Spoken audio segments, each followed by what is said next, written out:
আর মাসিহুদ দাজ্জাল সবচেয়ে বড় মিথ্যাবাদী। দাজ্জাল মানে মহা প্রতারক, যে আপনাকে এমনভাবে প্রতারিত করতে পারে যার খবর হদিস আপনি পাবেন।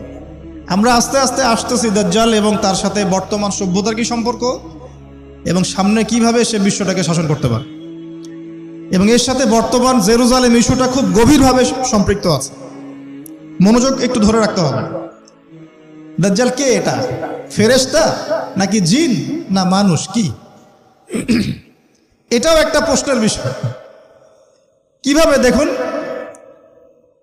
আল্লাহ নবী সাল্লাল্লাহু আলাইহি ওয়াসাল্লাম বলছেন নূহ আলাইহিস সালামের সময়ও নূহ আলাইহিস সালাম তার কওমকে দাজ্জাল সম্পর্কে সতর্ক করেছেন।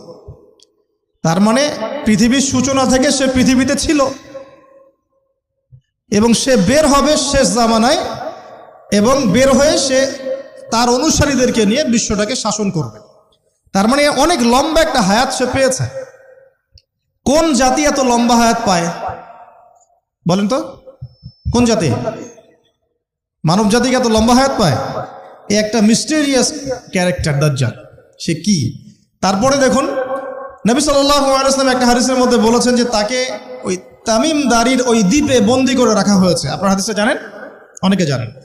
দ্বীপে বন্দী থাকা অবস্থায় তাকে সাহাবীরা দেখেছেন অনেক বিশাল আকৃতিতে, ঠিক আছে? এবং সাহাবীদেরকে সে প্রশ্ন করছিল, তামিম দারিকে প্রশ্ন করছিল যে বাইসানের খেজুর বাগানে খেজুর কি ধরে? বলে হ্যাঁ ধরে। সে বলছে অচিরেই আর ধরবে না। তারপরে বলছে তাবারিয়া হ্রদে কি পানি আছে? সাহাবীরা বলছেন আছে। বলছে অচিরেই পানি থাকবে না। তোমাদের ওই উম্মি নবীর কি খবর? তখন সাহাবীরা বলছেন যে তিনি মক্কা থেকে মদিনায় হিজরত করে এসেছেন, বদরের যুদ্ধ হয়েছে, বালতির মতো তার অবস্থা, একবার এদিকে পাল্লা ভারী হয় একবার এদিকে পাল্লা ভারী হয়। মানে বদরে জিতেছেন, উহুদে বিপর্যস্ত হয়েছেন। তখন এই ব্যক্তি বলছে যে তোমাদের জন্য উত্তম হবে ওই ব্যক্তির অনুসরণ করা।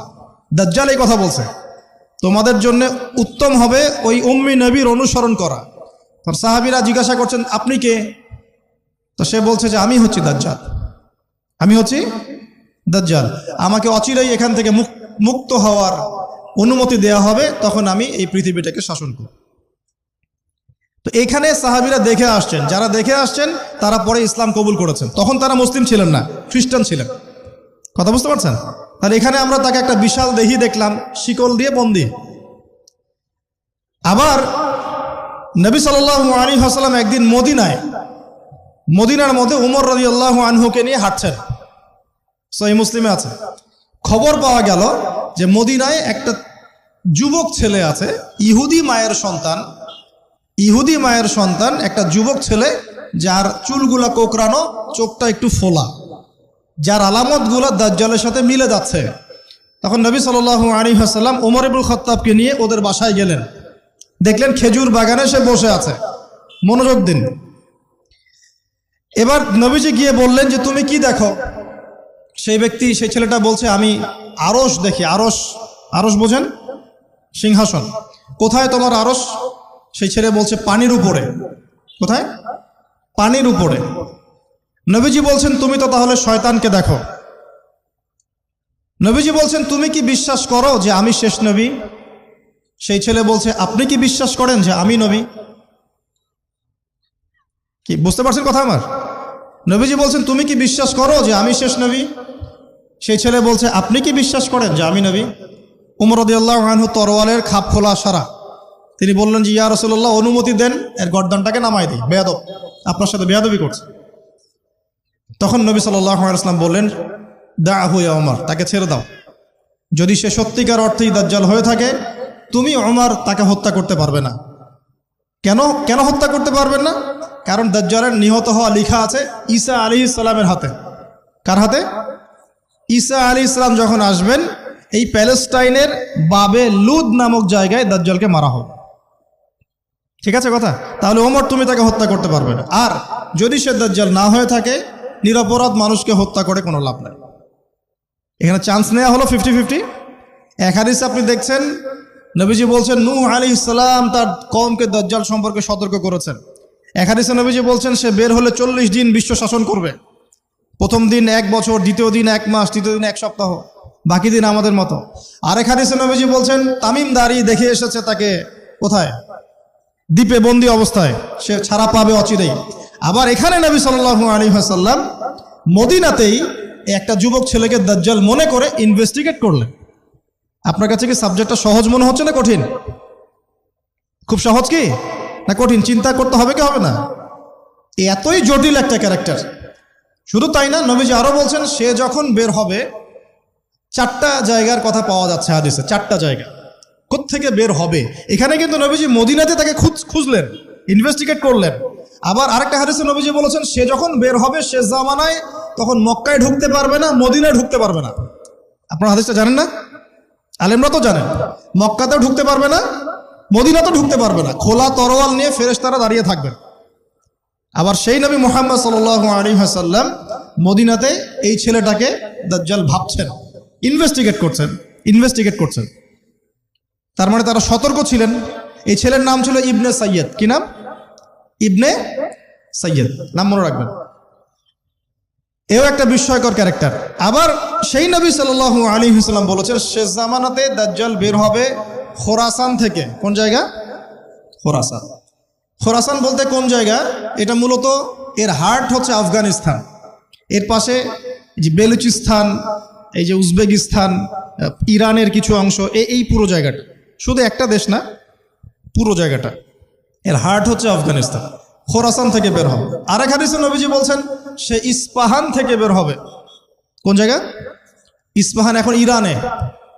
এখন ইরানে ভৌগোলিক বিষয়ে যখন তখন চেঞ্জ হয়ে যায়, হয় কি না? আগে কি ইরাক ইরান এরকম পার্ট ছিল? আগে কি এভাবে এই 52টা দেশের ভাগ ছিল? লেবানন, জর্ডান, সৌদি আরব, ইরাক ইরান এরকম ভাগ ছিল না? এক অঞ্চল ছিল শাম, একটা হেজাজ, একটা নাজদ, এরকম আর কি ভাগ ছিল। তো এটা চেঞ্জ হয়। তো ওই হাদিসে আসছে ইস্পাহান থেকে একটাতে, আরেকটাতে আসছে ইরাক এবং শাম। শাম বলতে বোঝাচ্ছি এই পুরো প্যালেস্টাইন, লেবানন, জর্ডান, পুরো অঞ্চলটাই শাম। আর ইরাক তো আপনারা জানেন। ইরাক এবং শামের মাঝখানের একটা রাস্তা থেকে বের হবে। 3টা জায়গা। আরেকটা 4 নাম্বার খাল্লা নামে একটা জায়গা থেকে সে বের হবে। আর এই খাল্লা আপনি গুগলে সার্চ দিয়ে পাবেন না।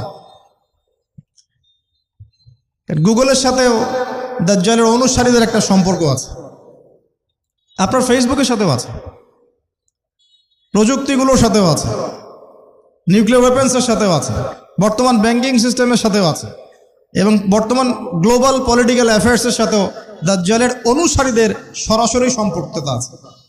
আমি বলি নাই দাজ্জালের সম্পৃক্ততা আছে, দাজ্জালের অনুসারীদের সরাসরি সম্পৃক্ততা আছে। এটা বোঝার জন্য আপনাকে সূরা কাহাফ পড়তে হবে। কেন সূরা কাহাফ? কারণ সূরা কাহাফ পড়লে আল্লাহ আপনার ভিতরের চোখ খুলে দিবেন ইনশাআল্লাহ।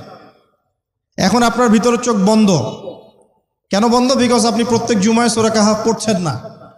যখন প্রত্যেক জুমায় সূরা কাহাফ অর্থসহ পড়বেন বা অ্যাটলিস্ট তেলাওয়াত করবেন, দেখবেন ইনশাআল্লাহ আল্লাহ আপনার ভেতরের চোখ খুলে দিবেন। তো দাজ্জাল সাবজেক্টটা কি জটিল মনে হচ্ছে না সহজ মনে হচ্ছে? জটিল। এখন এত জটিলতায় আমরা গেলাম না, আমরা সহজ জায়গায় থাকি।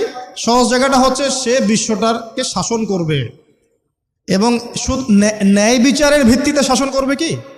উত্তর না, সে সারা বিশ্বে ফিতনার ফাসাদ সৃষ্টি করবে। যারা তাকে ফলো করবে সে তাদেরকে সমৃদ্ধি দিবে, যারা তাকে ফলো করবে না সে তাদেরকে দুর্ভিক্ষ দিবে। বলা হচ্ছে সে খোদা দাবি করবে, সে নিজেকে খোদা দাবি করবে, বলবে আমি মাসিহ, আমি কি মাসিহ মানে ত্রাণকর্তা। তার মূল কাজটা তাহলে জুলুমের ভিত্তিতে সারা বিশ্বটাকে শাসন করা, এই তো।